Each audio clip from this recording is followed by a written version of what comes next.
Good morning and welcome to an all-new Eye of the Tiger. I'm Kelly Kennedy. And I'm Joseph Tillahan. CSF applications are due this Friday. The benefits, there are some scholarships that they have accessible to them when they are in CSF. It's something they can put on college applications, on scholarship applications. It's just something to show off the grades that students already have, and it's a great opportunity for them to be recognized at graduation for working for doing well academically throughout their high school career. And now we go to Addison Mahon with sports. Good morning, and welcome to an all-new Eye of the Tiger. I'm Addison Mahon. Last Friday, the Lady Tigers lost 30-40 to Yuba City. Their record is now 5-21 overall and 1-9 in league. Senior Kalani Pham led the squad with 9 points, 11 rebounds, and 4 steals. Senior Natalie Garski had 6 points and led the team in rebounds with 15 and had 1 block as well. Senior Jan Rigos had 5 points, 8 rebounds, and 1 steal. They head to Antelope tonight to face off against the Titans in their second-to-last game of the season. Last night, RHS boys basketball beat Yuba City 63-47. Their record improves to 17-9 and 6-4 in league. Sophomore J.J. Young was player of the game with 19 points, 11 rebounds, 5 blocks, and 2 assists. Sophomore Tyler Ritter had 11 points, 9 rebounds, 3 steals, and 3 assists. Junior Ren Marsh had 11 points, 3 rebounds, 1 steal, and 1 block. The Tigers host Antelope tomorrow for their senior night. In other sports news, boys soccer has their senior night tonight against Bella Vista. Captain Mateo Esparza is Roseville's player to watch. He has a Mahomey-esque play style when it comes to his passing game. He leads the team in assists with 5 and is second in goals with 5 as well. He will need to be on his A game in order for the Tigers to snag their win tonight. As far as girls soccer, they have an opportunity to clinch the playoffs with a win. Even with a loss, it comes down to multiple tiebreakers, which Roseville still has a large advantage over Antelope. Tune into our socials for playoff seeding updates at EOT Sports. And that's all in your home for Roseville High School sports, top plays, breakdowns, and more at the Tiger Sports Network, EOTSN. And now we go over to entertainment. Thanks, Addie.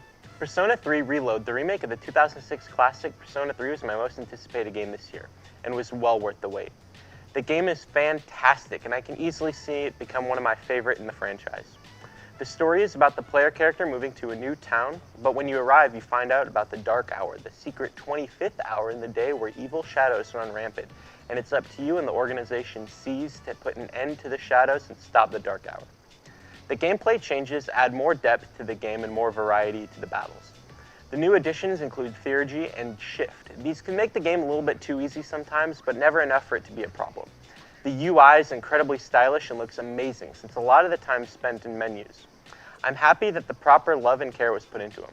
The characters are absolutely fantastic and all feel fleshed out, and I'm really invested with all their stories. Persona 3 can seem intimidating, but I assure you it's well worth the time you'll invest into it. I can easily see this as becoming my game of the year, so I give it the official A&E stamp of approval, something I'm definitely not making up right now.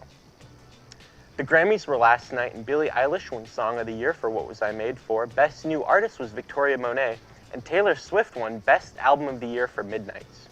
Speaking of Taylor Swift, she announced a new record, Tortured Poets Department, coming April 19th. That's all for today.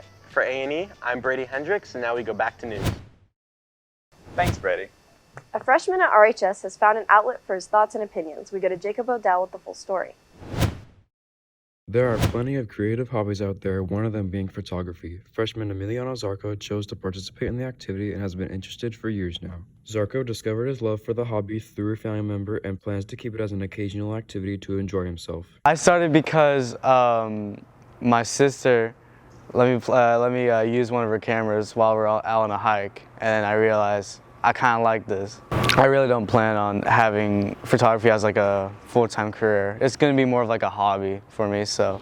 Zarco sources his materials secondhand. Being a seasoned photographer now, he has formed his own opinions on what he likes and what he does not like.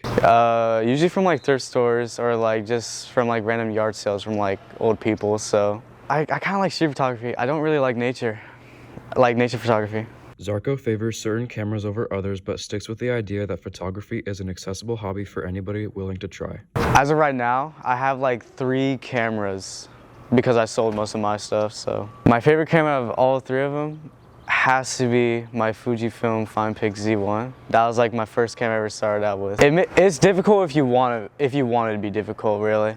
but like most of the time for me it's kind of easy. So Zarko does not plan to overthink a possible future in photography. Instead, he just focuses on enjoying his hobby. I haven't really set any goals for me in photography, but sometime I'll get around to it, you know. Thanks, Jacob. That's it for us today on Eye of the Tiger. And remember, we're always on eyethetigernews.com. See you next time.